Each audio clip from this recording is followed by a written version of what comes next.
Time now for sports on 104.7 The Cave. Here's Ned Reynolds. Mike, the intern Ned Reynolds, back in the studio on a Monday morning. Did you have a good Father's Day? Very nice, thank you. And yours? Yeah, it was wonderful. Good. It was a good day, and got to spend a lot of it outside, and it was gorgeous, not humid. It was a perfect day yesterday, so real nice. How about sleeping at night, huh? Hasn't this been pretty good? Well, you know what's funny is I woke up this morning, I was driving into work, windows down in the truck, and I was just like, this is like the perfect, absolutely perfect morning. They're like the perfect mornings when you go camping. You wake up on a morning like this. Those are the days you do not want to get out of that sleeping bag or hammock, whichever way you choose. All right, so of all this hoopla with surrounding the U.S. Open, I thought it was funny that a young British guy was the one who ended up winning it. He is a Brit, Matt Fitzpatrick, but he also lives much of the time in this country, down in Jupiter, Florida, and he is a member of the PGA Tour. Not an unknown, but yet not a big name. It is a very significant win for him, Matt Fitzpatrick, because, and the announcers made a big deal out of this, that it's his first win on USA soil as a pro.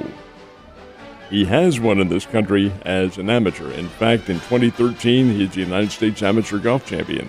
And that earns for you a place in the Masters, at the U.S. Open, and in the PGA Tour as an amateur. So, as a matter of fact, he has played in those events in the past. So this time he's there as a professional and wins it in a terrific match. He won it 6 under par. He had to be chewing on his nails on the 72nd hole, the final hole of the tournament, because Will Zalatoris had a chance to send it into overtime with a birdie putt. And this was a makeable birdie putt. And Zalatoris rolled that ball toward the hole, and Mike, it missed by micro inches.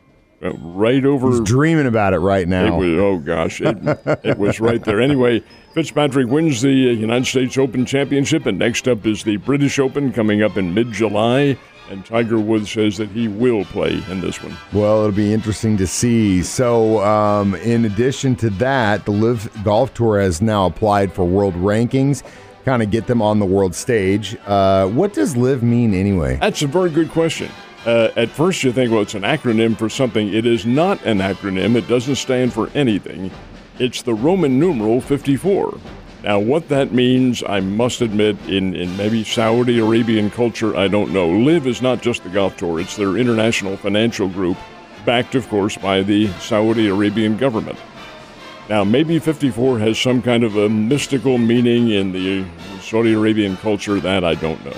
But in the golf portion of it, this is a bit of a stretch, but it's the number of holes that they play on that tournament. It's only 3 rounds, 54. That's what leads me to believe that they may not get a world ranking right away out of any of this, and they may not get one anyway. It's 54 holes, and 54 holes, I should say, and 54, Mike, on a par 72 golf course. If you birdied every hole, that's the lowest possible score you could get. So maybe that has something to do with it too. But otherwise, Roman numeral 54, that's what it means. Do they get world ranking?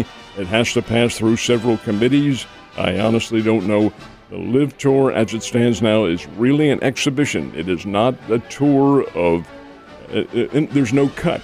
Everybody makes the finals and so forth and so on. So there are some interesting little facets about it. But I'll tell you one thing. We talked about this on Ned Talk yesterday. The PGA had better be coming up with a new plan, because this tour is not going away. No, but you know what, with the whole no-cut business on this thing, it's almost more like a traveling pro show at that point. Because there is, I mean, yeah, even in the PGA, most everybody's going to make something.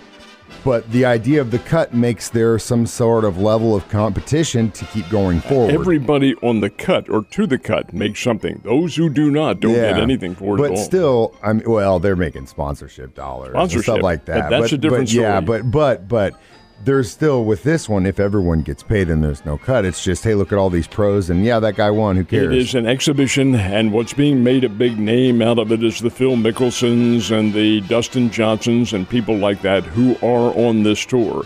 But of the other golfers on there, the vast majority you've never heard of before. Many of them European, Saudi Arabian, Middle Easterners. You just don't know any of these guys, yet other than the big names.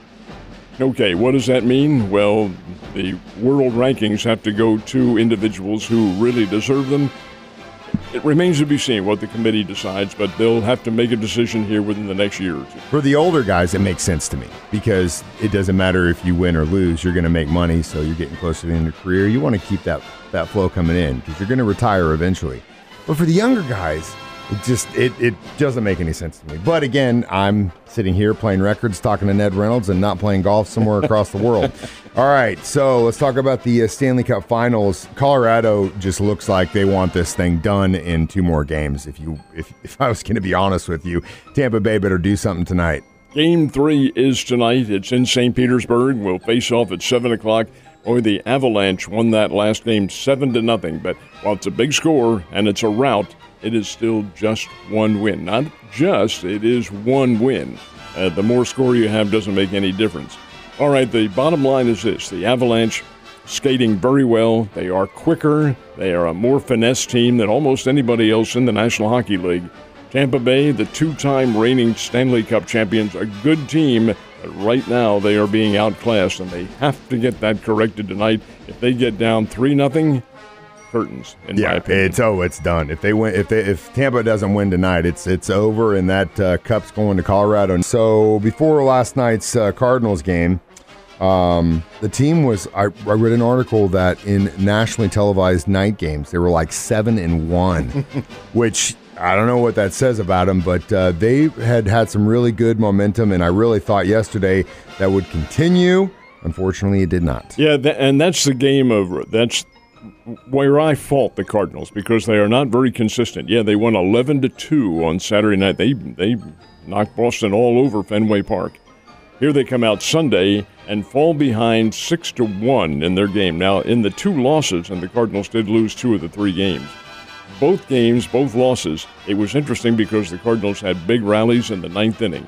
On Friday night, they were down 6-1 and came back to make it 6-5, had a chance to tie the game, maybe go ahead, and couldn't get that run across. Yesterday, they're down 6-1 again.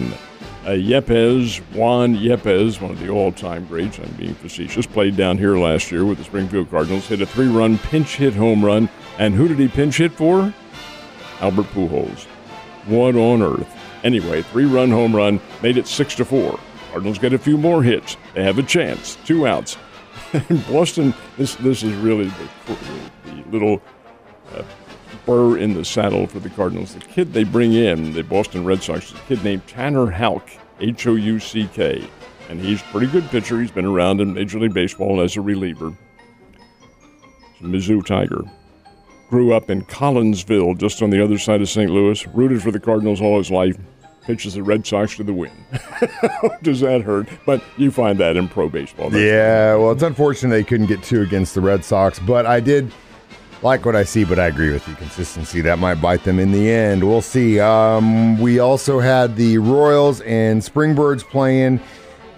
Neither one of them looking really good right now. No, the Royals get beat by the Oakland A's 4-0 out in California and Kansas City. I don't understand this. They're having trouble on offense, and they're a good offensive team. Only had 3 hits in the game. They go down to play the Angels in Los Angeles tonight. And here in town, the Springfield Cardinals and the Corpus Christi Hooks are tied 2-2 in the 9th inning. And here comes a kid. We had him on TV the other night on Thursday when we did the game. Will Wagner. He is their second baseman, kid out of Liberty University in Lynchburg, Virginia. And he is a Major League legacy.